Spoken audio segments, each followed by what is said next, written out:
give an energetic and warm welcome to the one and only Sandeep Maheshwari.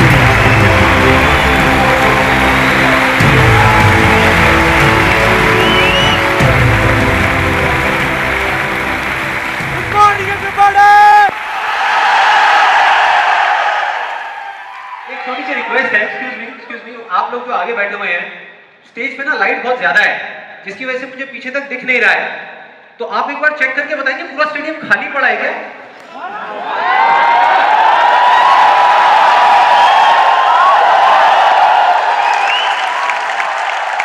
तो एक बार दोबारा try करते हैं थोड़ी और एनर्जी के साथ में। Good morning everybody.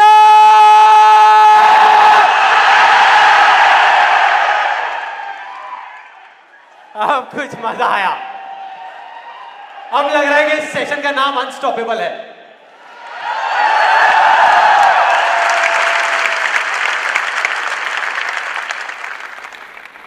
ओके, अब बात करते हैं मेरी। मैं इतना एक्साइटेड क्यों हो रहा हूं? देखो, बहुत सिंपल है। अपने हर सेशन से पहले 15 से 20 मिनट के लिए मैं अपनी आंखें बंद कर लेता हूं। और जब माइंड पूरे तरीके से ब्लैंक हो जाता है, जब माइंड में कोई थॉट्स नहीं होते, तो अपने आप से एक क्वेश्चन करता हूँ कि अगर ये दिन मेरी ज़िंदगी का आखिरी दिन हो और मुझे ये किसी तरीके से पता चल जाए कि मैं कल सुबह नहीं उठने वाला, तो मैं आज क्या करूँगा? ये मेरा क्वेश्चन होता है। और उसके सिर्फ 2 ऑप्शंस होते हैं मेरे पास में, 2 जवाब होते हैं और मैं दूसरे ऑप्शन को चुनता हूँ। पहला ऑप्शन कि कल जो होने वाला है उसको सोच सोच करके मैं रोता रहूँ और परेशान हो जाऊँ। दूसरा ऑप्शन कि जो मेरे पास कुछ घंटे बचे हुए हैं ना, उसमें कुछ ऐसा कर जाऊं, कुछ भी, कि जानने के बावजूद भी कि मैं कल सुबह नहीं उठने वाला, फिर भी आज रात को चैन से सो सकूं, बढ़िया नींद आए।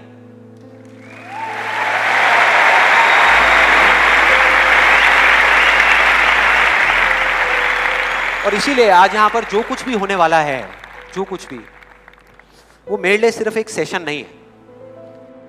जैसे जैसे सेशन आगे बढ़ेगा आपको समझ आएगा मैं बोल क्या रहा हूं। जैसे जैसे अब मैं आपको बताता हूं कि इस सेशन की शुरुआत कहां से हुई, कि मुझे इंस्पिरेशन कहां से मिली ये सेशन करने की।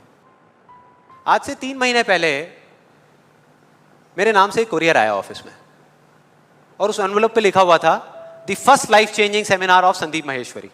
तो जब मैंने उसको देखा तो मुझे लगा किसी ने मजाक किया है, क्योंकि मुझे अच्छे तरीके से याद था कि जो मेरा फर्स्ट लाइफ चेंजिंग सेमिनार हुआ था वहाँ पे सिर्फ 20-25 लोग बैठे हुए थे एक छोटे से कमरे में और किसी के हाथ में कोई कैमरा नहीं था। तो मेरे को लगा कि ऐसे ही किसी ने वो किया है, लेकिन फिर पता नहीं मेरे मन में क्या आया, मैंने उस वीडियो को प्ले कर दिया। और जैसे ही मैंने वो वीडियो देखनी शुरू करी तो मेरे तोते उड़ गए। मैंने कहा यार, मतलब था मैं ही स्क्रीन के ऊपर, लेकिन लग मुझे ऐसा रहा था जैसे मैं किसी और को देख रहा हूँ। और देखता रहा। जैसे ही वो वीडियो खत्म हुई, उसी टाइम मैंने ये ठान लिया, मैंने ये डिसाइड कर लिया कि अब चाहे कुछ भी हो जाए, अपनी लाइफ के इतने बड़े फेलियर को मैं अपने तक नहीं रखने वाला, इसको शेयर करूंगा पूरी दुनिया के साथ। और आप में से कुछ लोगों को याद भी होगा, मैं अपने इस एक्सपीरियंस के बारे में पहले भी आपको बता चुका हूं कि जब मैं पुणे के एक MBA कॉलेज में गया था और वहां जाकर के ब्लैंक हो गया था। याद है? कितने लोगों को याद है? याद है। तो तब मैंने आपको बताया तो था, लेकिन दिखाया नहीं था, क्योंकि मेरे पास में कुछ था ही नहीं आपको दिखाने के लिए, कोई वीडियो नहीं थी। तो आज मैं आपको दिखाने वाला हूं कि एग्जैक्टली तब क्या हुआ था। Okay, good afternoon everybody. Just call me Sandeep, don't call me sir. And just a few confessions before I start off this session. The first one is, please don't look at me like this with all these frowning faces, because that makes me nervous. And to be honest with you, this is the first time that I am speaking in front of so many people. And second thing is,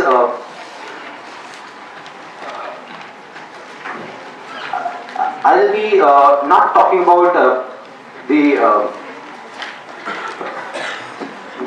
part of it. I'll actually focus more on the practical side of how I did whatever I did. Okay, the second confession, which I forgot, that is. To be honest with you, I can speak in English, but the problem is you may understand what I am talking about, but I won't be able to understand what I am talking about. So it's better if I talk in Hindi. So. then coming on to the point directly, the secret of what I feel is of my success. I started my career, I think, at the age of 13, and okay, so I'll come on Hindi. So I'm sorry. Yeah, so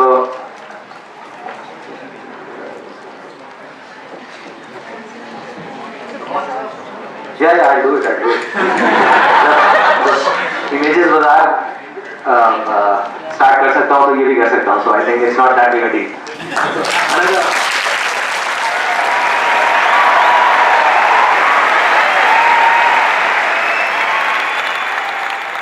आपने देखा मेरी क्या हालत हुई थी?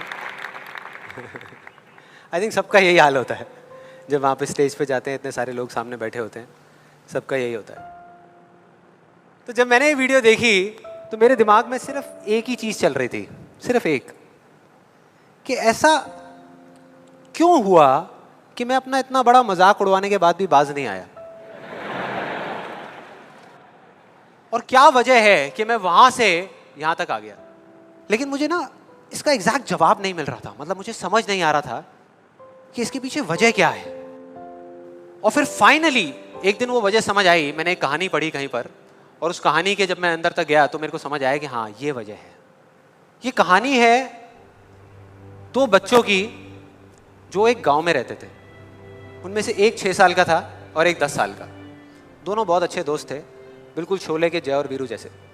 दोनों हमेशा साथ साथ रहते, साथ साथ खेलते, साथ साथ खाते पीते, साथ साथ नहाते धोते. नहीं, धोते नहीं, ये थोड़ा ज़्यादा हो गया. तो एक दिन वो दोनों गांव से थोड़ा दूर निकल गए, और खेलते खेलते उनमें से जो बड़ा बच्चा था 10 साल वाला, वो एक कुएं में गिर गया और जोर जोर से चीखने चिल्लाने लग गया, क्योंकि उसको तैरना नहीं आता था. अब जो दूसरा बच्चा था, छोटा सा 6 साल का, उसने अपने आसपास में देखा और उसको कोई नजर नहीं आया, उसको कोई नहीं दिखा जिसको कि वो बुला सके हेल्प के लिए. और फिर उसकी नजर पड़ी एक बाल्टी पे जिस पे एक रस्सी बंधी हुई थी. उसने एक सेकंड भी वेस्ट नहीं किया, उस बाल्टी को उठा करके कुएं में फेंक दिया और अपने दोस्त को बोला कि पकड़ ले इसको. उसके दोस्त ने पकड़ा और वो अपनी पूरी ताकत लगा करके पागलों की तरह उसको खींचने लगा. खींचता रहा, अपनी पूरी जान लगा दी उसने. छोटे से बच्चे ने, 6 साल के और 10 साल के बच्चे ने उस बाल्टी को पकड़ा हुआ था. खींचता रहा और तब तक नहीं रुका जब तक उसने अपने दोस्त को बचा नहीं लिया, जब तक वो बाहर नहीं आ गया. अब यहां तक तो ठीक था, यहां तक तो ये कहानी समझ आती है. लेकिन हुआ क्या कि जैसे ही ये दो बच्चे, जब दोनों एक हो गए, जब बाहर आए और आकर के गले मिल रहे, रो रहे और खुश हो रहे, एक तरफ से उनको डर भी लग रहा था. डर था कि अब गांव जाएंगे तो बहुत पिटाई होगी जब उनको बताएंगे कि ऐसे हम कुएं में गिर गए और ये सब चीजें हुई. लेकिन मजे की बात, ऐसा कुछ भी नहीं हुआ. वो जब गांव गए और जा करके उन्होंने अपने घर वालों को बताया, बाकी गांव वालों को बताया, तो किसी ने विश्वास नहीं किया, पूरे गांव वालों ने. और वो अपनी जगह बिल्कुल ठीक थे, क्योंकि उस बच्चे में इतनी ताकत भी नहीं थी कि वो एक बाल्टी पानी से भरी हुई वो उठा सके. तो इतने बड़े बच्चे को इतनी ऊपर खींचना तो बहुत दूर की बात है. लेकिन एक आदमी था उस गांव में, उसने विश्वास कर लिया. उनको सब रहीम चाचा कहते थे, उस गांव के सबसे समझदार बुजुर्गों में से एक. और सबको लगा कि यार ये कभी झूठ नहीं बोलते, अगर ये कह रहे हैं तो जरूर कोई ना कोई बात होगी, कोई ना कोई वजह होगी जिस वजह से ऐसा कह रहे हैं. और फिर सारे गांव वाले इकट्ठे होकर के उनके पास में गए और जा करके बोले कि देखो जी, हमें तो कुछ समझ आ नहीं रहा, आप ही बता दो कि ऐसा कैसे हो सकता है. तो उनको हंसी आ गई. वो बोले कि यार इसमें मैं क्या बताऊं, वो बच्चा बता तो रहा है उसने कैसे किया. बाल्टी को उठा करके कुएं में फेंका, उसके दोस्त ने बाल्टी को पकड़ा, उसने रस्सी को खींचा और अपने दोस्त को बचा लिया. तो आपको पता तो है उसने कैसे किया, बच्चा बता तो रहा है, इसमें मैं क्या बताऊं. तो सारे गांव वाले उनकी शक्ल देख रहे. फिर कुछ देर बाद वो बोले कि सवाल ये नहीं है कि वो छोटा सा बच्चा ये कैसे कर पाया, सवाल ये है कि वो ये क्यों कर पाया, कि उसके अंदर इतनी ताकत कहां से आई है.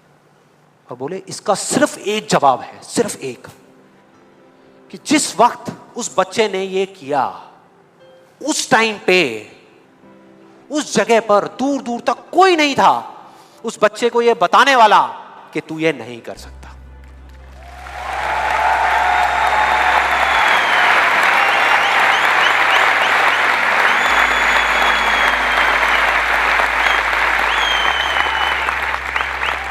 बोले कोई नहीं था, कोई नहीं, यहां तक कि वो खुद भी नहीं, वो खुद भी नहीं।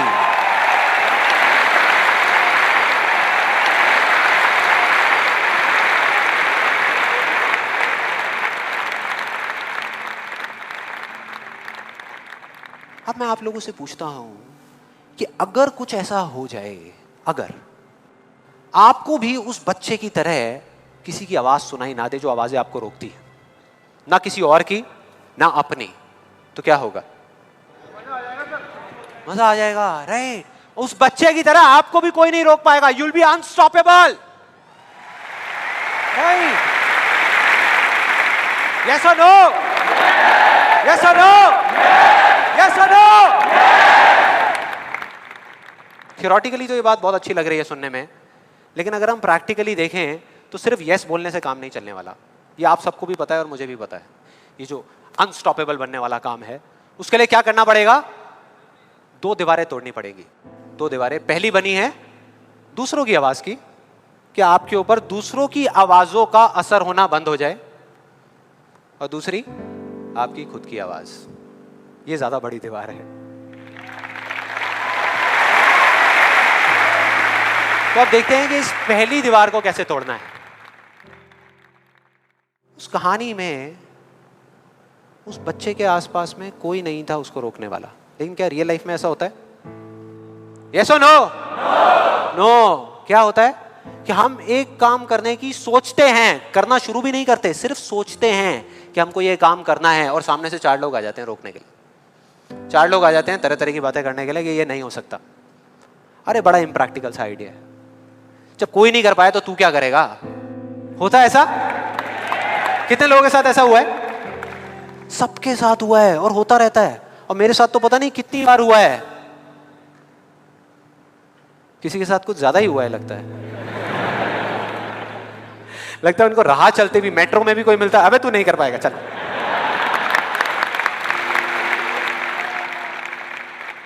तो अब सवाल ये उठता है कि ऐसे में हम क्या करें?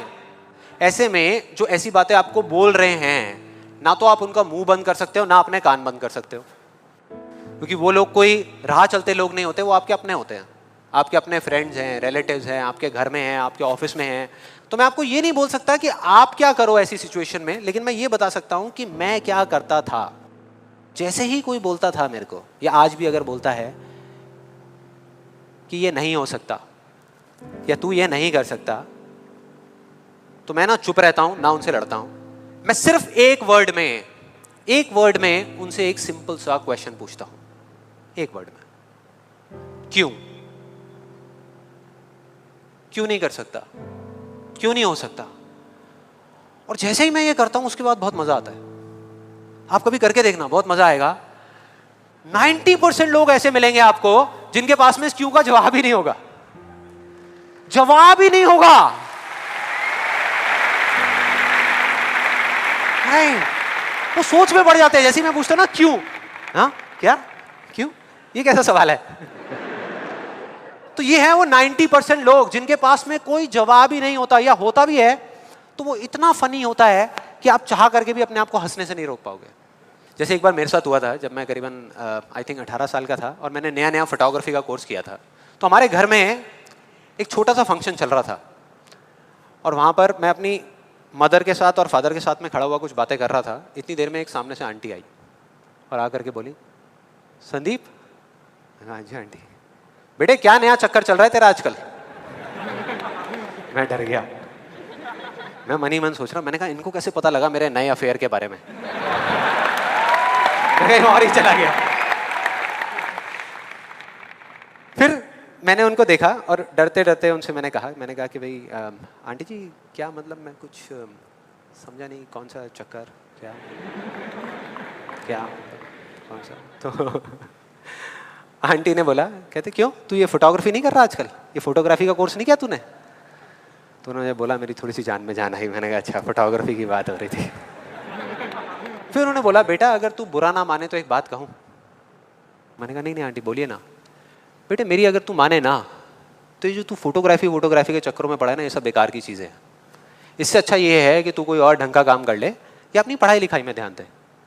मैंने वही किया जो मैं हमेशा करता था। मैंने कहा क्यों आंटी जी, आपको ऐसा क्यों लगता है कि मेरा फोटोग्राफी में कुछ नहीं हो सकता, ये फोटोग्राफी बेकार की चीज़ क्यों है? तो उन्होंने जवाब दिया कि मेरी बहन का बेटा भी गया था बॉम्बे यही सब करने के लिए जो तू कर रहा है, और उसको 4 साल हो गए धक्के खा रहा है, उसका कुछ नहीं हुआ अभी तक। मैंने फिर सुना, फिर मैंने दोबारा से वही क्यों को ले आकर के चिपका दिया। मैंने उनसे पूछा, लेकिन आंटी मेरे को कुछ समझ नहीं आया कि अगर वो कुछ नहीं कर पाया तो मैं कुछ क्यों नहीं कर पाऊंगा? सीधा सा क्वेश्चन है यार।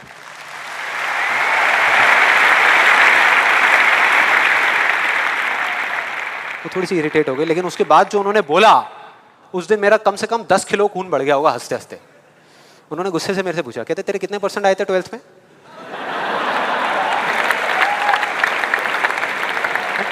मतलब फोटोग्राफी से इसका कोई कनेक्शन नहीं है दूर दूर तक, लेकिन उनका ये सवाल था कितने % आए थे तेरे 12th में? मैंने कहा जी 85% आए थे आंटी।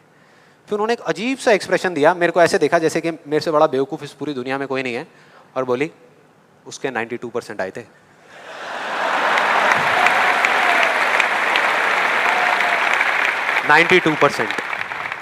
अब बोल।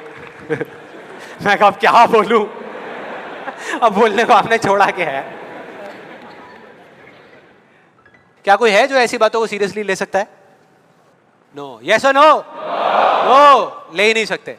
अब बचे 10% लोग जिनके पास में जवाब होता है, एक जेन्युइन वजह होती है। मतलब वो आपको सिर्फ ये नहीं बोलते कि आप नहीं कर सकते, वो आपको बताते हैं कि वो ऐसा क्यों बोल रहे हैं।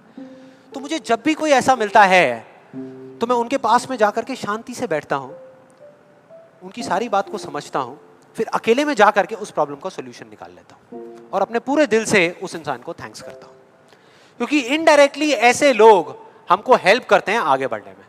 लेकिन इसका मतलब ये नहीं है कि उन 10% लोगों की बातों को मैं ज्यादा सीरियसली लेता हूं, या अगर मेरे को उसका जवाब नहीं मिलता तो मैं रुक जाता हूं। क्योंकि जवाब नहीं है इसका मतलब ये नहीं कि हम चलना बंद करते हैं। फॉर एग्जाम्पल, अगर हम अपने घर से ये सोच करके निकले हैं कि जब सारी लाइट्स ग्रीन हो जाएंगी तब मैं अपने घर से निकलूंगा, तो निकल पाएंगे कभी? कोई भी ऐसा कुछ आपको बोलता है आकर के कि आप ये नहीं कर सकते, तो समझ लेना कि वो बोल तो आपको रहा है, लेकिन उसका इशारा आपकी तरफ नहीं है। वो बस इतना सा कहना चाहता है क्योंकि मैं इस काम को नहीं कर सकता।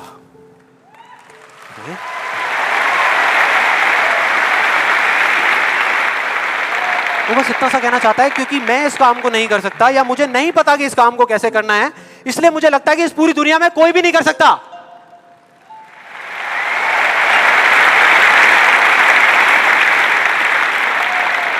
आप में से कितने लोगों ने कहावत सुनी है कि किसी पे जुल्म करना पाप है, लेकिन जुल्म सहना उससे भी बड़ा पाप है?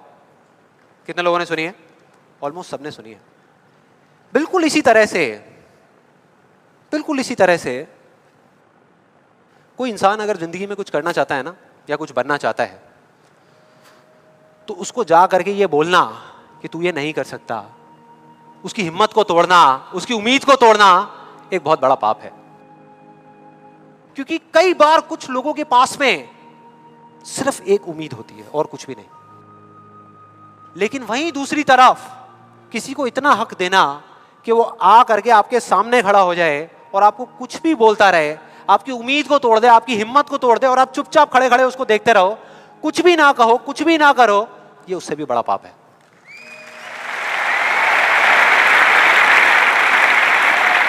मतलब सिंपल है, ना हमें चुप रहना है, ना किसी से लड़ना है, सिर्फ सवाल करना है क्यों, और फिर देखो उनके कैसे पत्ते खुलते हैं, फिर मजा आएगा।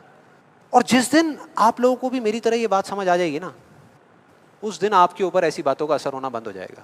मतलब कि उस दिन ये जो पहली दीवार है जिसकी मैंने बात करी थी, वो अपने आप ही टूट जाएगी। उसके बाद इस पूरी दुनिया में किसी में दम नहीं होगा कि वो आपको आगे बढ़ने से रोक सके, सिवाय एक इंसान के। कोई बताएगा कौन है वो? आप खुद। एग्जैक्टली, आप खुद। और यही है वो दूसरी दीवार, यही है वो दूसरी दीवार जो पहली वाली से कई गुना बड़ी है। कई गुना बड़ी है। आज से बहुत साल पहले मैंने एक कहानी सुनी थी जिसका एक बहुत बड़ा इंपैक्ट हुआ था मेरी लाइफ पे। ये कहानी है एक ऑफिस की और उसके एम्प्लॉइज की। एक बार एक ऑफिस में जितने भी एम्प्लॉइज सुबह सुबह जब ऑफिस आते हैं अपने अपने कैबिन में, तो उनकी डेस्क के ऊपर एक लेटर पड़ा होता है, एक लेटर रखा हुआ होता है, और उस लेटर में लिखा था कि वो इंसान, इस कंपनी का वो एम्प्लॉय जिसकी वजह से आपकी प्रमोशन नहीं हो रही थी या जिसकी वजह से आप आगे नहीं बढ़ पा रहे थे, उसकी डेथ हो गई, वो मर गया है। और अब अगर आप आखिरी बार उस एम्प्लॉय की शक्ल देखना चाहते हैं तो ये एड्रेस है, यहां पर अगले 1 घंटे में पहुंच जाइए।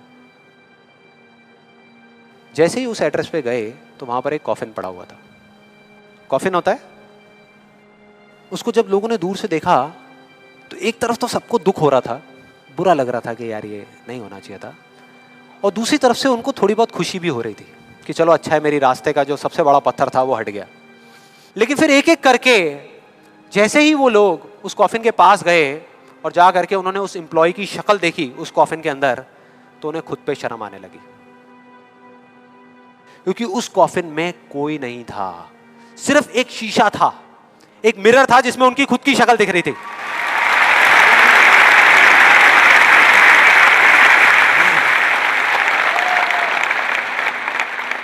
हम सब भी तो यही करते हैं अपनी लाइफ में कि सारा ब्लेम उठा करके किसी सिचुएशन पे डाल दिया, किसी और इंसान पे डाल दिया, सब जगह डाल दिया सिवाय एक इंसान के, खुद पे। यहां पर कितने लोग इस बात को मानते हैं जो मैंने अभी अभी कही कि आपके रास्ते का सबसे बड़ा पत्थर और कोई नहीं, आप खुद ही हो? कितने लोग मानते हैं? सब लोग मानते हैं।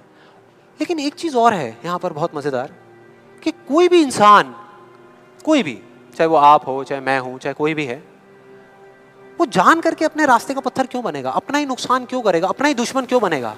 फॉर एग्जाम्पल, अगर अभी मैं यहाँ पर थोड़ी सी लकड़ियाँ इकट्ठी करके आग लगा दूँ और आप लोगों से रिक्वेस्ट करूँ कि यार प्लीज़ मेरी खातिर 5 मिनट के लिए आ करके इस आग में जल जाओ, 5 मिनट के लिए, कुछ नहीं होगा, मैं गारंटी दे रहा हूँ, आपको बिल्कुल भी दर्द नहीं होगा, बहुत मज़ा आएगा। कितने लोग तैयार हैं यहाँ पर आने के लिए? कितने लोग तैयार हैं? हाँ, जो 1-2 लोग हाथ ऊपर उठा रहे हैं ना, उनको लग रहा है कि मैं भुट्टा सेकने की बात कर रहा हूँ।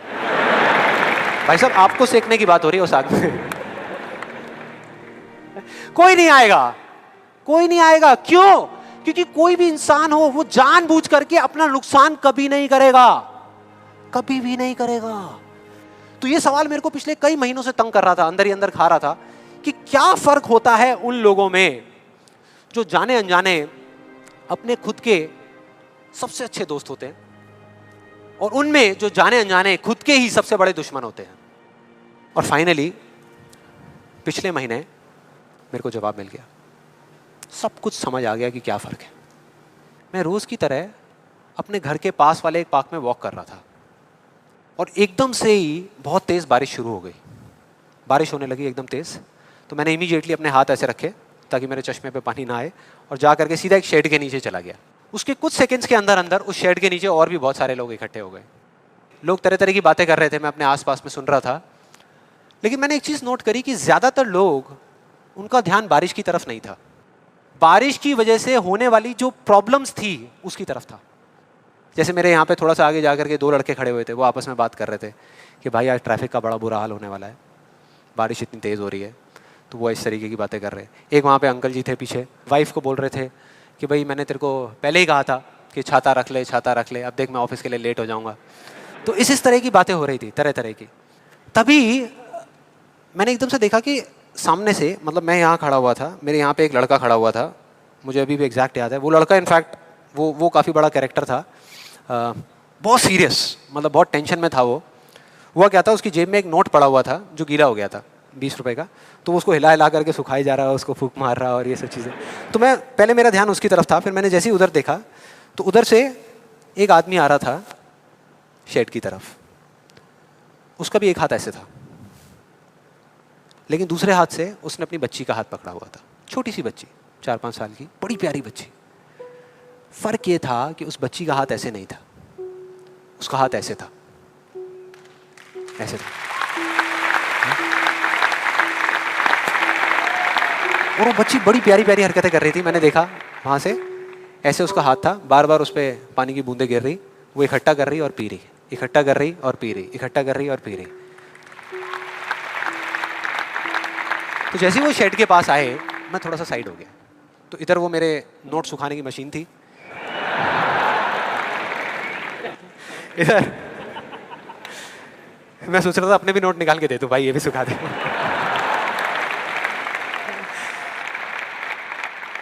इधर वो बच्ची खड़ी हुई थी, वो छोटी सी प्यारी सी, और मेरा फिर पूरा ध्यान उस बच्ची की तरफ ही था, इतनी इतनी प्यारी बच्ची।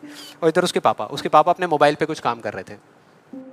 वो बच्ची को अभी भी चैन नहीं आया, शेड के नीचे आ गई, लेकिन अभी भी बार बार अपना हाथ बाहर निकाल के, एक हाथ से पापा को पकड़ा हुआ डर रही, दूसरे हाथ से ऐसे बाहर निकाल के बार बार पानी भर रही और पी रही। कभी पानी भर रही, अपने मुंह पे फेंक रही। फिर थोड़ी देर बाद पता नहीं उसके मन में क्या आया, उसने अपने पापा से पूछा कि पापा ये बारिश रोज क्यों नहीं होती? बड़ा अजीब सा क्वेश्चन था। उसके पापा ने कहा, वो अपने मोबाइल पे लगे हुए थे, हाँ बेटा होगी होगी, रोज होगी, रोज होगी, रोज होगी। वो बच्ची फिर अपने खेल में लग गई। फिर थोड़ी देर बाद पता नहीं क्यों उसने दोबारा से पूछा अपने पापा से, बताओ ना पापा रोज क्यों नहीं होती? इस बार उसको कोई जवाब नहीं मिला, लेकिन मुझे मिल गया। मुझे सब कुछ समझ आ गया कि क्या वो वजह है, क्या फर्क होता है उन लोगों में जो खुद के सबसे अच्छे दोस्त होते हैं और खुद के सबसे अच्छे दुश्मन होते हैं। क्या फर्क है उन दोनों लोगों में? देखो बहुत सिंपल है। जब बारिश होती है आसमान से, हम सबके ऊपर होती है, क्या एक जैसे होती है या अलग अलग तरीके से होती है? एक जैसे होती है, कोई पार्शियलिटी नहीं करती। आप अमीर हो, गरीब हो, काले हो, गोरे हो, बच्चे हो, बड़े हो, कोई फर्क करती है क्या बारिश? नहीं करती, सब पे एक जैसी होती है।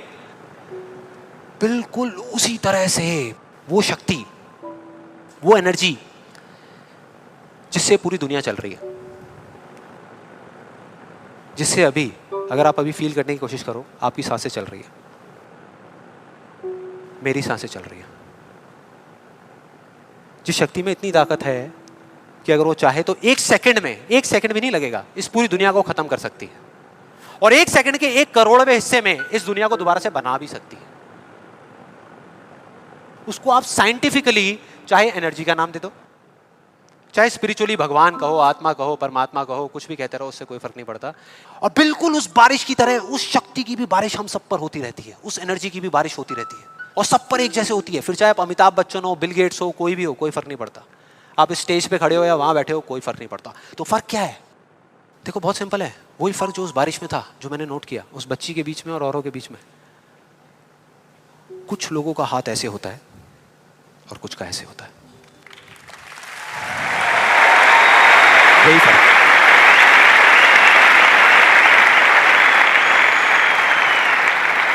जिनका ऐसे होता है वो बारिश उन पर होती तो है, लेकिन छू करके बह जाती है, चली जाती है, उनके अंदर तक नहीं जा पाती, अपना काम नहीं कर पाती। लेकिन जिनका ऐसे होता है वो उसको पी लेते हैं, उनके अंदर चली जाती है, और उसके बाद में जो काम करती है वो एनर्जी करती है, नाम इंसान का हो जाता है।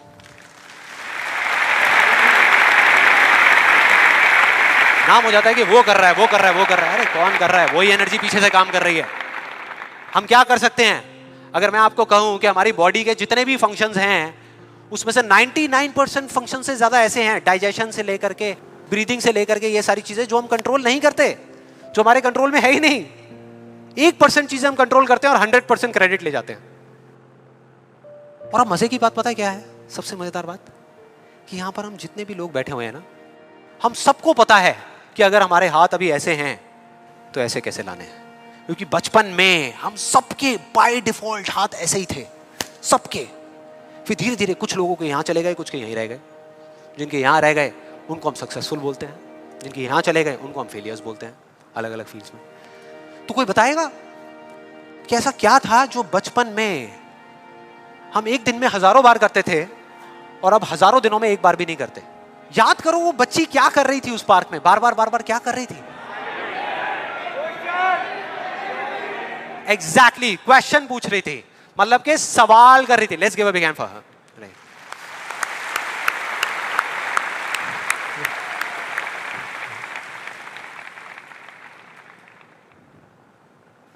सवाल, ऐसा क्यों होता है? हम ऐसा क्यों करते हैं? बताओ ना पापा, हम ऐसा क्यों करते हैं? कोई जवाब नहीं मिला, हमने सवाल पूछने बंद कर दिया। आज हमारे पास में टाइम ही नहीं है, कि एक दिन में कुछ सेकंड्स के लिए रुक करके हम अपने आप से पूछें कि भाई जो मैं कर रहा हूं वो कर क्यों रहा हूं? पता ही नहीं है, ध्यान ही नहीं है उस तरफ। और जब तक उस तरफ ध्यान नहीं होगा कुछ नहीं होगा। और सिर्फ उस पर विश्वास मत करो जो मैं बोल रहा हूं, हिस्ट्री को उठा करके देख लो। कोई भी इंसान किसी भी फील्ड में अगर सक्सेसफुल हुआ है तो उसमें और बाकी लोगों में क्या फर्क था? क्या वो दूसरों से ज्यादा इंटेलिजेंट था? क्या उनके पास दूसरों से ज्यादा जवाब होते हैं? यस और नो? नो। उनके पास में दूसरों से ज्यादा अच्छे सवाल होते हैं। हर चीज में एक ही सवाल कि अगर ये दुनिया ऐसी है तो ऐसी क्यों है, और क्यों मैं इस दुनिया को बदल नहीं सकता?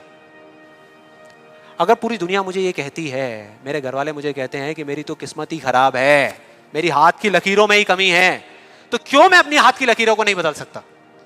हर चीज में एक ही सवाल।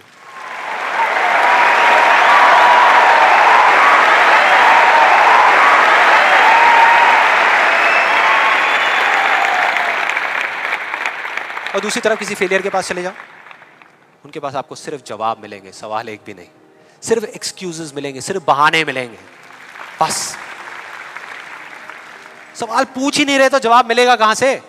कहां से मिलेगा? मिल ही नहीं सकता।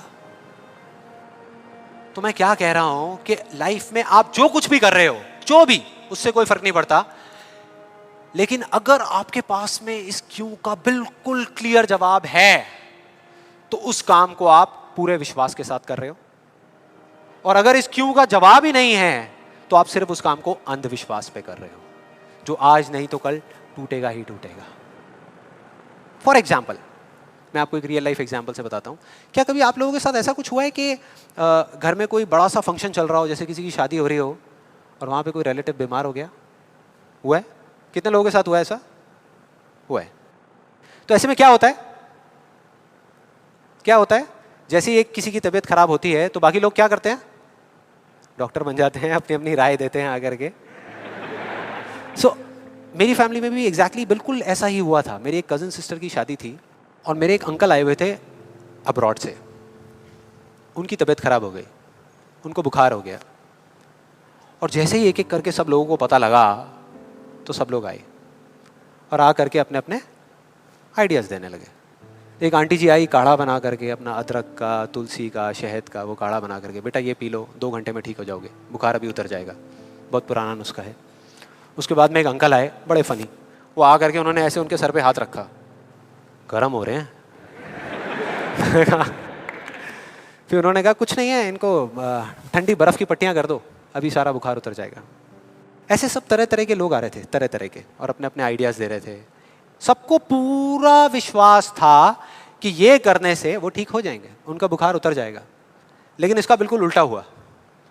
अगले दिन सुबह उनका बुखार कम होने की बजाय और बढ़ गया, तेज हो गया। और अब ऐसे में बड़ा मजा आता है कि जो लोग जितना ज्यादा कॉन्फिडेंट थे ना अपने नुस्खे को लेकर के, वो उतना ही पीछे हट गए।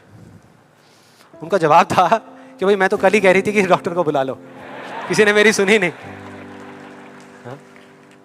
डॉक्टर आया, वहाँ पे आ करके उसने पूरा चेकअप किया, कुछ टेस्ट बताए, शाम तक रिपोर्ट्स आई और पता लगा कि उनको मलेरिया था।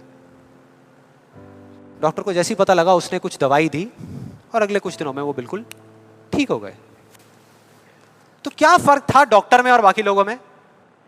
डॉक्टर ने कुछ भी करने से पहले, मतलब कि अपना इलाज शुरू करने से पहले, कोई भी नुस्खा बताने से पहले ये पता लगाया कि उनको बुखार क्यों हुआ, और बाकी किसी ने ये पता लगाना जरूरी ही नहीं समझा कि उनको बुखार हुआ क्यों।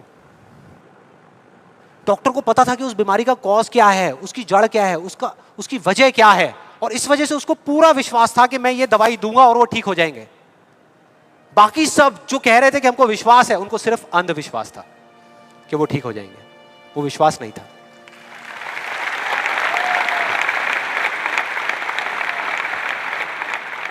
इन दोनों के बीच में ना इतना एक बिल्कुल पतली सी लाइन का फर्क होता है, विश्वास में और अंधविश्वास में, जिस वजह से बहुत बार हम अपने अंधविश्वास को विश्वास का नाम दे देते हैं।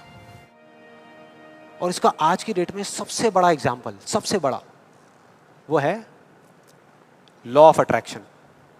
सुना है? यहां पे कितने लोगों ने सुना है लॉ ऑफ अट्रैक्शन के बारे में? ऑलमोस्ट सबने सुना है।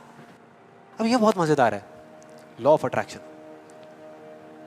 मुझे बहुत लोग मिल चुके हैं, मतलब काफ़ी लोग मिले हैं जो आ करके मुझसे पूछते हैं कि भाई आपके हिसाब से आपको क्या लगता है कि लॉ ऑफ अट्रैक्शन काम करता है या नहीं करता।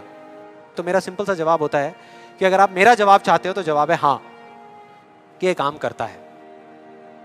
साइंटिफिकली जिसको बोलते हैं law of cause and effect, और स्पिरिचुअली जिसको बोलते हैं लॉ ऑफ कर्मा, ये उसके ऊपर बेस्ड है। तो इसमें कोई शक नहीं है कि ये काम करता है, लेकिन वैसे नहीं जैसे कि कुछ लोग अपनी बुक्स के थ्रू और वीडियोस के थ्रू इसके बारे में बता रहे हैं, वैसे नहीं। आप में से कितने लोगों ने वीडियो देखी है? बहुत सारे लोगों ने देखी है, तो आप शायद समझ जाएंगे। बाकी लोगों के लिए मैं थोड़ी एक्टिंग करके दिखाता हूँ, अपना वो थोड़ा फिरंगी स्टाइल में, वो जो डबिंग करके बोलते हैं ना, ये बिल्कुल एक अलादीन के चिराग जैसा है।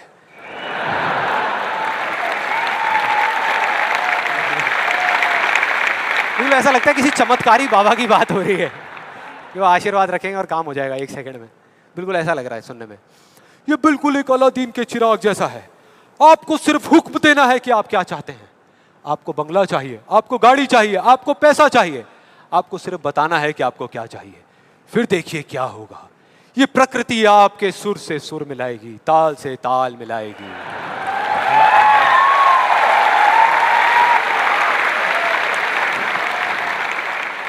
और उसके बाद बड़ा मजा आता है। एक बंदा आता है वहां पे उस वीडियो में, वो आकर के कहता है अच्छा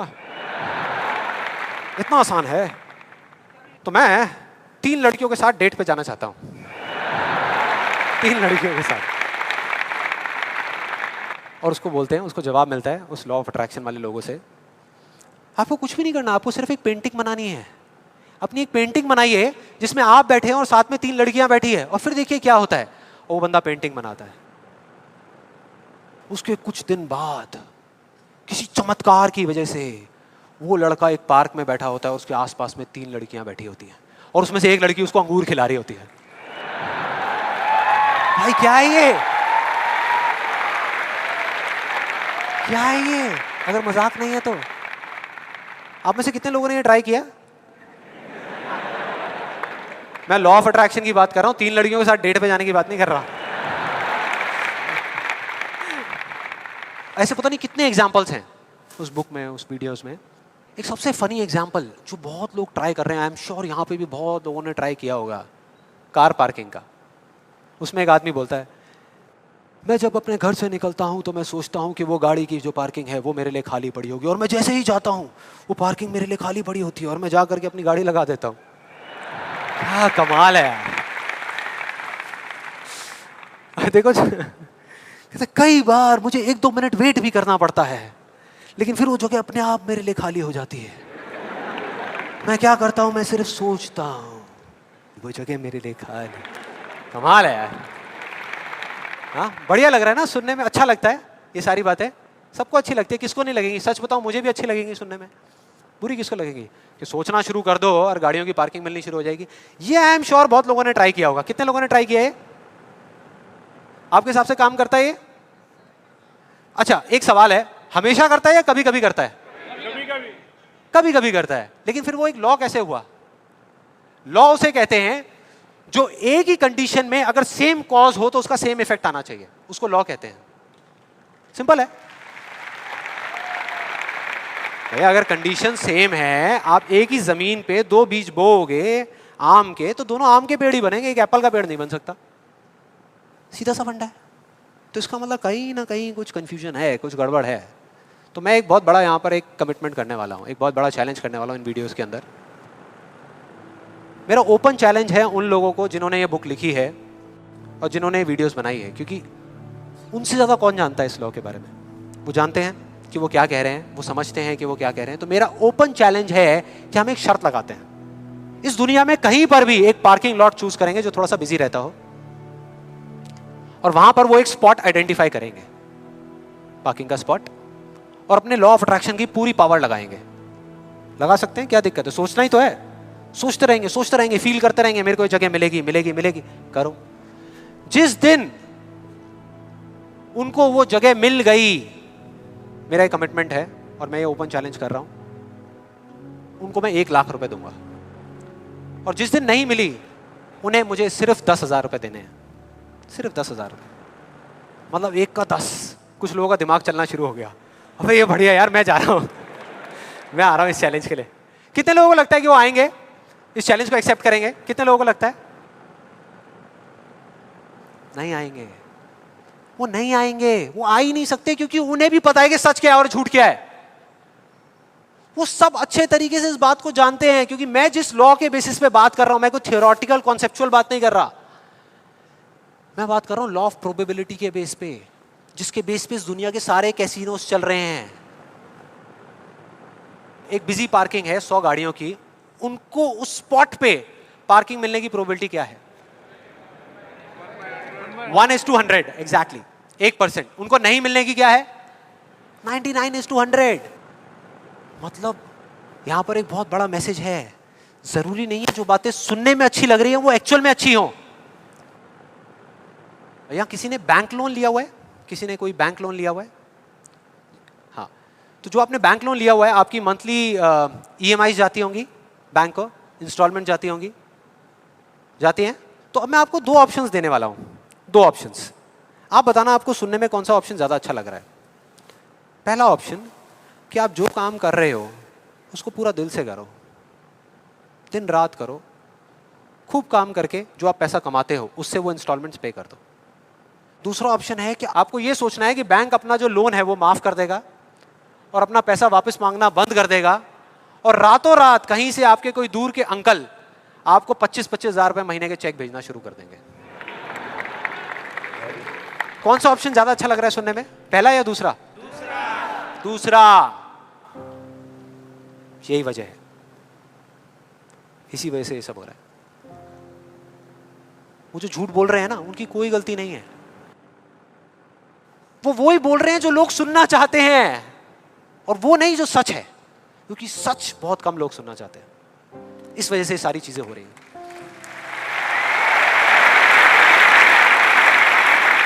और मैं इस सेशन का आपको एक फाइनल एग्जांपल देने वाला हूं, जिसके बाद में अभी आपके मन में जितने भी डाउट चल रहे होंगे ना, वो सारे धीरे धीरे क्लियर हो जाएंगे। ये एग्जांपल है 2 लड़कों का, 2 लड़कों का जिनकी एज है 18 साल, और दोनों का एक ही डिजायर है कि मेरे को एक BMW गाड़ी चाहिए। दोनों का यही है, और अगले 10 साल के अंदर अंदर चाहिए, बस तरीका थोड़ा सा अलग अलग है। जो पहला लड़का है उसने क्या किया, अपना एक गोल सेट किया। उसने एक अपनी डायरी में लिख दिया, पोस्टर्स ला करके उस गाड़ी के अपने घर में लगा दिए जगह जगह पर।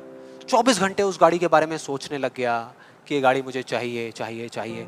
रोज रात को बैठ करके फील करता कि मेरे को गाड़ी मिल गई है, आवाजें निकालता, जू जू जू ये वो, और करते करते ब्रेक मार रहा है, ये कर रहा है, वो कर रहा है। एक्चुअल में नहीं मिली है, इमेजिन कर रहा है, फील करने की कोशिश कर रहा है, उस गाड़ी को एक्सपीरियंस करने की कोशिश कर रहा है, क्योंकि ऐसा बहुत बुक्स में लिखा हुआ है। लॉ ऑफ अट्रैक्शन में भी यही बताया गया है। यस और नो? अब इसको करने से क्या हो रहा था? पहले उसकी सिर्फ एक विश थी, एक चाह थी कि हाँ मेरे को ये गाड़ी मिल जाए, नहीं भी मिले तो कोई फर्क नहीं पड़ता, लेकिन अब उसका वो बर्निंग डिजायर बन गया। अब उसको गाड़ी हर हालत में चाहिए ही चाहिए अगले 10 साल में। अब आप में से कुछ लोग सोच रहे हो, आप में से कितने लोगों ने मेरा इल्यूजन टू रियलिटी वाला सेशन देखा है? आप सोच रहे हो कि यार आपने इल्यूजन टू रियलिटी में भी तो यही बात करी है, और आप खुद ही उसके अगेंस्ट बोल रहे हो। लग रहा है कुछ लोगों को, लग रहा है ऐसा लग रहा है। देखो मैंने क्या कहा था आपको अभी थोड़ी देर पहले, कि विश्वास और अंधविश्वास में सिर्फ एक पतली सी लाइन का फर्क होता है, इधर कुछ और इधर कुछ और। अगर आप ध्यान से मेरी जितनी भी वीडियोस देखोगे, आज तक मैंने जो कुछ भी कहा उसको देखोगे, तो मैंने किस चीज के बारे में बात करी है? किसी चीज को हासिल करने के बारे में, गाड़ियों के बारे में, पैसे के बारे में, बंगले के बारे में, या किसी काम पे फोकस करने के बारे में? काम पे फोकस करने के बारे में, चीज के बारे में नहीं। मतलब इस टेक्निक में कोई कमी नहीं है। इस टेक्निक को यूज जो लोग कर रहे हैं 90% वो गलत तरीके से कर रहे हैं, जिस वजह से प्रॉब्लम्स क्रिएट हो रही है। अब दूसरे लड़के की बात करते हैं, उसमें और इसमें क्या फर्क था। दूसरा जो लड़का था उसका भी डिजायर था कि मुझे ये गाड़ी चाहिए, बस एक छोटा सा फर्क था। उसने एक सवाल पूछ लिया अपने आप से, उसने एक सवाल पूछ लिया अपने आप से कि मुझे ये गाड़ी क्यों चाहिए, क्यों चाहिए। अब ये काम ना बड़ा बोरिंग लगता है सुनने में कि यार क्यों चाहिए, ये सोचने की क्या जरूरत है, सीधा गाड़ी लो ना, शॉर्टकट फटाफट। लेकिन नहीं, उसने ऐसा नहीं किया, उसने गलती नहीं करी, उसने पूछ लिया। और जब हम सवाल पूछते हैं तो क्या होता है, जवाब मिलता है, जवाब मिलता है, और उसको मिल गया। जवाब ये था कि मैं ये गाड़ी इसलिए चाहता हूँ क्योंकि मैं अपने फ्रेंड्स को, अपने रिलेटिव्स को, इस पूरी दुनिया को ये प्रूव करना चाहता हूँ कि मैं भी सक्सेसफुल हो सकता हूँ।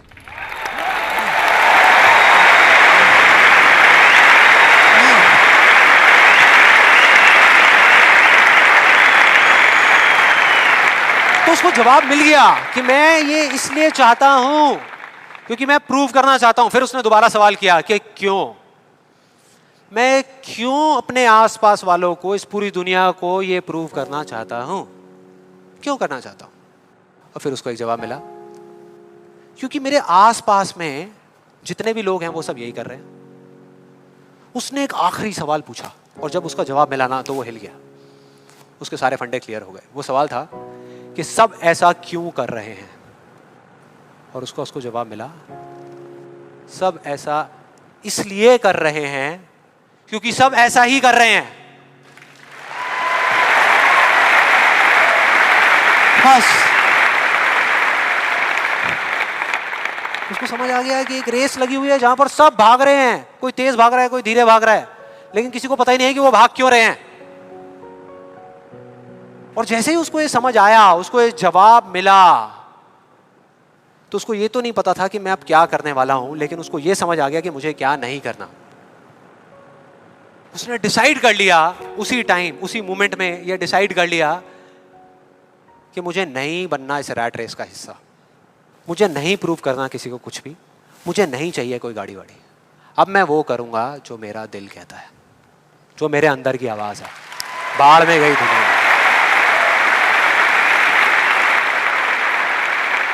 और जैसे ही उसको ये अंदर से उसकी आवाज आई कि मुझे ये चीज करनी है, तो वो जवाब उसके अंदर से ही निकल करके आ गया। और उसको जवाब मिला कि 3 साल पहले वो सबसे ज्यादा क्लोज इस पूरी दुनिया में अपने फादर के था, अपने पापा के, और दोनों का रिलेशन एक बाप बेटे का कम और एक दोस्त का ज्यादा था। उसके पापा की एक छोटी सी हैंडीक्राफ्ट की दुकान थी दिल्ली में, और वो क्या करते थे, छोटे छोटे गांव में जाते और जा करके वहाँ के कारीगरों से कुछ सामान लेकर के आते और अपनी दुकान में बेचते। ये उनका काम था। एक बार वो एक गांव में जा रहे थे तो उनका बेटा भी उनके साथ चला गया। ये लड़का उनके साथ चला गया क्योंकि उसकी छुट्टियां चल रही थी, और दोनों उस गांव में एक ढाबे पे बैठ करके, शाम का टाइम था, खाना खा रहे थे। खाते खाते एकदम से उसके फादर के यहाँ पे दर्द उठा, लेफ्ट साइड में दर्द होना शुरू हो गया, और उस लड़के ने एक सेकंड भी नहीं लगाया, फटाफट से अपने फादर को लेकर के एक पास के हॉस्पिटल में चला गया। वहां जाकर के जो डॉक्टर्स थे उस गांव के हॉस्पिटल के, उन्होंने कहा कि आप इनको जल्दी से जल्दी किसी बड़े हॉस्पिटल में ले जाओ, टाइम नहीं है। लेकिन वो बड़ा हॉस्पिटल उस गांव से 3 घंटे की दूरी पे था। और जब वो वहां पहुंचा और उसको, उसके फादर को इमरजेंसी वार्ड में लेकर के गए, तब तक सब ठीक था। लेकिन उसके 10 मिनट बाद डॉक्टर्स आए और आकर के उन्होंने बोला, वी आर सॉरी, अगर आप 15 मिनट पहले आ जाते तो हम कुछ कर सकते थे। 15 मिनट पहले। अब जैसे ही इस लड़के के साथ ये हुआ था तो बिल्कुल सुन्न हो गया था, मुंह से एक वर्ड बाहर नहीं आ रहा था, उसको समझ ही नहीं आ रहा था कि मैं क्या बोलूं, क्या सोचूं। उसने ऐसा कुछ सोचा ही नहीं था, एकदम से हो गया, एकदम से हो गया। और उसके काफी देर बाद जाकर के, उसके 5-10 मिनट बाद जाकर के उसके अंदर से एक चीख निकली थी, एक अजीब सी बात निकली थी जो उसको उस टाइम पे नहीं समझ आई थी कि ये बड़े डॉक्टर्स बड़े शहरों के बड़े हॉस्पिटल्स में ही क्यों होते हैं, छोटे छोटे गांव में क्यों नहीं होते।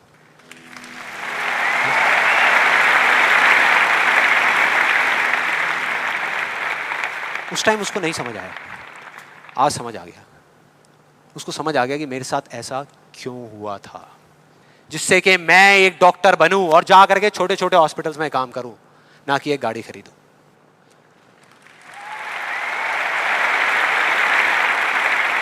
और इस एक सवाल ने, एक वर्ड के सवाल ने, क्यों ने, उसकी पूरी पूरी लाइफ का डायरेक्शन ही चेंज कर दिया। जहां एक तरफ उससे एक दिन में 1 घंटा भी पढ़ाई नहीं होती थी, अब वो दिन में 12-12 घंटे पढ़ने लगा। उसके कुछ साल बाद वो एक हार्ट सर्जन बन गया और जा करके कुछ बड़े हॉस्पिटल्स में बड़े डॉक्टर्स को असिस्ट करने के बाद में छोटे छोटे गांव में चला गया। ये थी उस दूसरे लड़के की कहानी।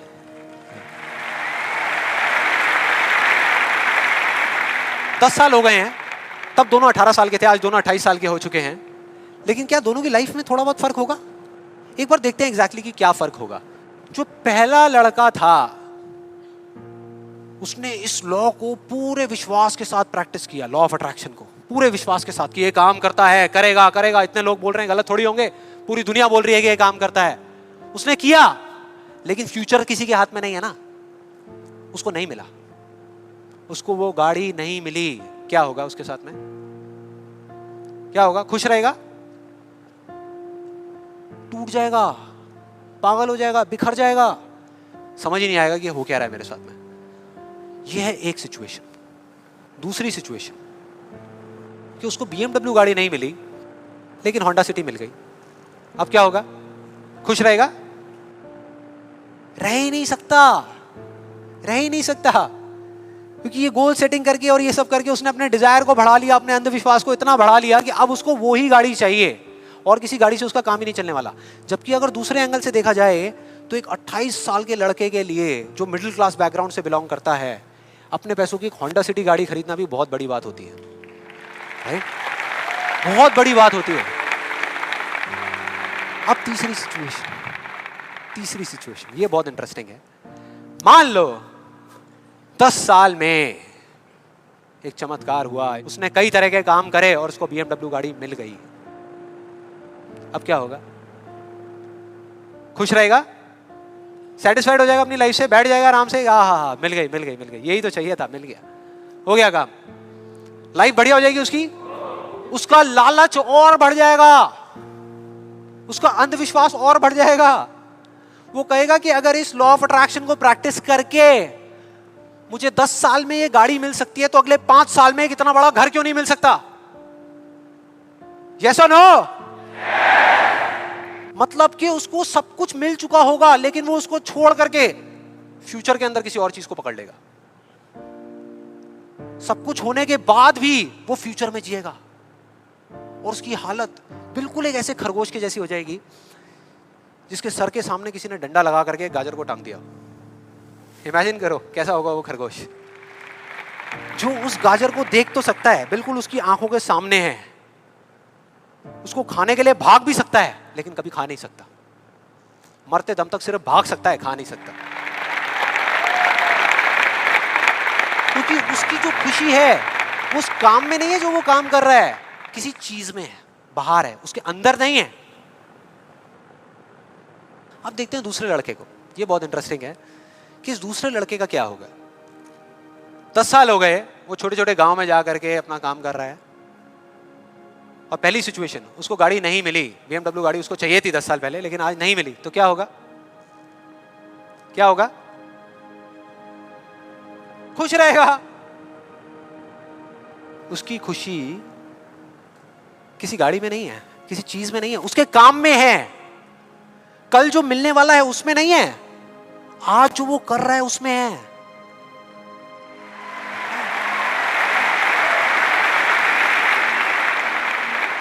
दूसरी सिचुएशन, उसको BMW नहीं मिली, होंडा सिटी मिल गई, तो क्या होगा? तो भी खुश रहेगा, बहुत खुश रहेगा, एब्सोल्युटली। उसने मांगी नहीं थी, फिर उसको मिल गई, बहुत खुश रहेगा। उसको BMW मिल गई तो क्या होगा? खुश रहेगा। लेकिन इस वजह से नहीं कि उसको ये गाड़ी मिल गई, इस वजह से क्योंकि वो जो काम कर रहा है उसमें उसको खुशी मिल रही है।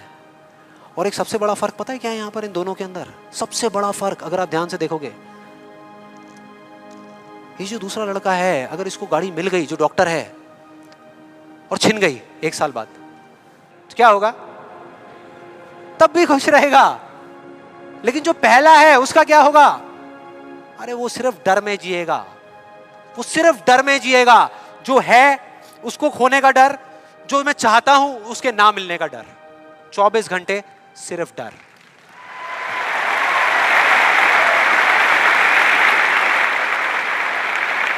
डर ही डर, सब कुछ होगा उसके पास में लेकिन फिर भी अंदर से डरा हुआ होगा, यार कोई मेरी गाड़ी ले ना ले, अरे कोई इस पे स्क्रैच ना मार दे। स्क्रैच के पीछे मैं सुन रहा हूं आजकल मर्डर्स हो रहे हैं कि तूने मेरी गाड़ी पे स्क्रैच कैसे मार दिया, ले धाड़, खत्म। क्या हो रहा है भाई? क्या हो रहा है? किस वजह से हो रहा है? उसकी जड़ क्या है? यही है जिसकी मैं बात कर रहा हूं अभी, यही है। अभी तक मैंने जो कुछ भी कहा है उसको एक लाइन में अगर इन दो के बीच का फर्क आपको बताऊं तो वो ये है, पहला आदमी बोल रहा है कि इस चीज को पाने के लिए मैं कोई भी काम करने को तैयार हूं। और दूसरा बोल रहा है, इस काम को करने के लिए, ये जो मैं अभी कर रहा हूं, मैं अपनी कोई भी चीज गंवाने को तैयार हूं।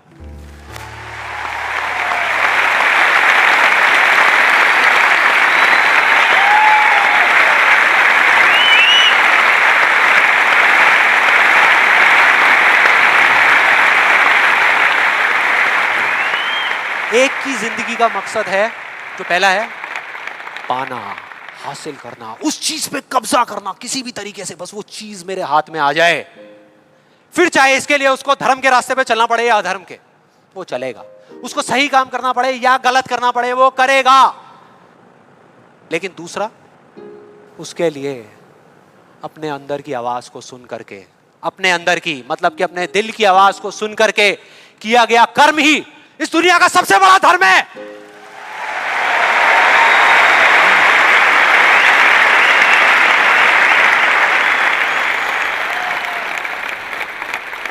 बस यही एक मकसद है उसकी जिंदगी का, अंदर की आवाज को सुनते जाओ, चलते जाओ, सुनते जाओ, चलते जाओ, जो होगा देखा जाएगा।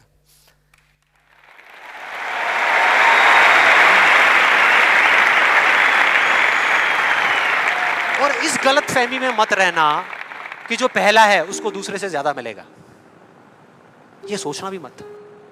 जो पहला है ना, उसको चाहे कितना भी मिल जाए, कितनी भी चीजें मिल जाए, कितना भी कुछ हो उसके पास में, लेकिन उसमें और एक भिखारी में कोई फर्क नहीं है, कोई फर्क नहीं है। दोनों का सिर्फ एक काम है, मांगना, मांगना।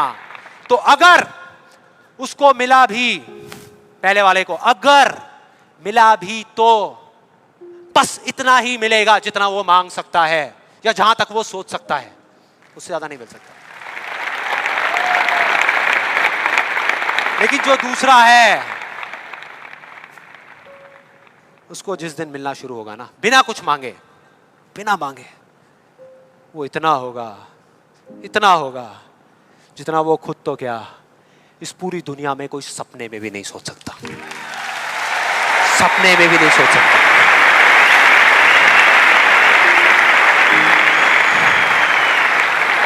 और इसका जो मैं आपको बोल रहा हूं, एक जीता जागता एग्जाम्पल आपके सामने खड़ा है।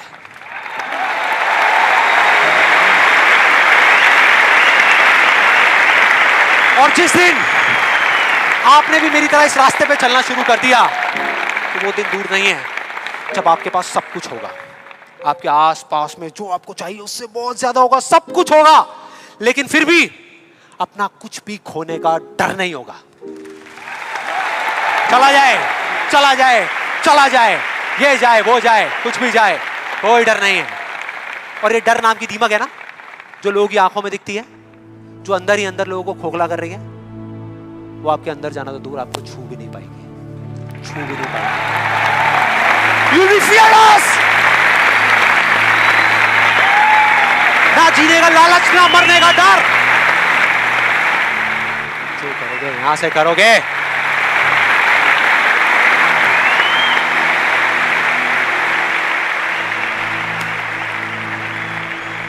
और फिर चाहे आपके रास्ते में एक मुश्किल आए या हजार आए, कोई फर्क नहीं पड़ता। चाहे एक आदमी आकर के आपको रोकने की कोशिश करे या 1 लाख लोग आकर के आपके सामने खड़े हो जाएं, अरे आपको रोकना तो दूर, किसी में इतना दम भी नहीं होगा कि वो आपको हिला भी सके।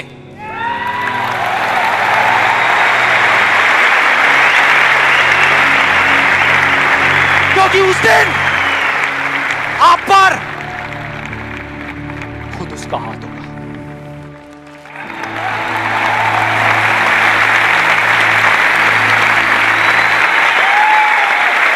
और फिर अगर आप चाहोगे भी ना, चाहोगे भी, तो भी अपने आप को आगे बढ़ने से नहीं रोक पाओगे। You'll be unstoppable! You will be unstoppable!